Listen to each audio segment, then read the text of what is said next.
এরেন ইয়েগার এমন একজন ছেলের গল্প যে নিজের হাতেই নিজের সবকিছু শেষ করে দিয়েছিল শুধুমাত্র তার কাছের মানুষদের স্বাধীনতার জন্য।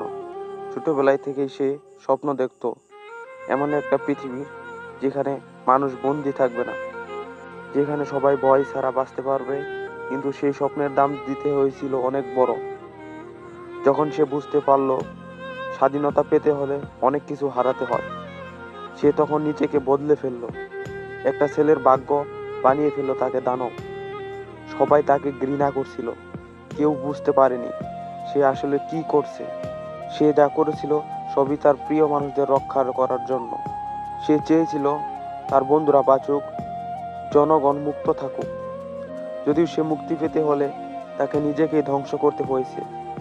শেষ পর্যন্ত এরেন নিজের জীবন শেষ করে দিল যেন তার বন্ধুরা বাঁচতে পারে, যেটা সে সারা জীবন দেখতে চেয়েছিল মুক্তভাবে।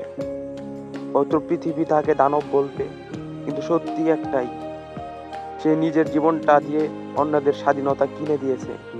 আজও সে গাছটার নিচে একটা মেয়ে বসে থাকে নীরবে, তাকিয়ে থাকে আকাশের দিকে, যেখানে এক সময় এরেন বলেছিল, আমি শুধু চেয়েছিলাম সবাই মুক্ত হোক। এরেন ইয়েগার একজন মানুষ যে ভালোবেসেছিল সীমাহীনভাবে, আর হয়েছিল সবকিছু শুধু অন্যদের বাঁচানোর জন্য। তার গল্প আজ শেষ, কিন্তু আমাদের ভেতরে রয়ে গেছে লড়াইয়ের সাহস।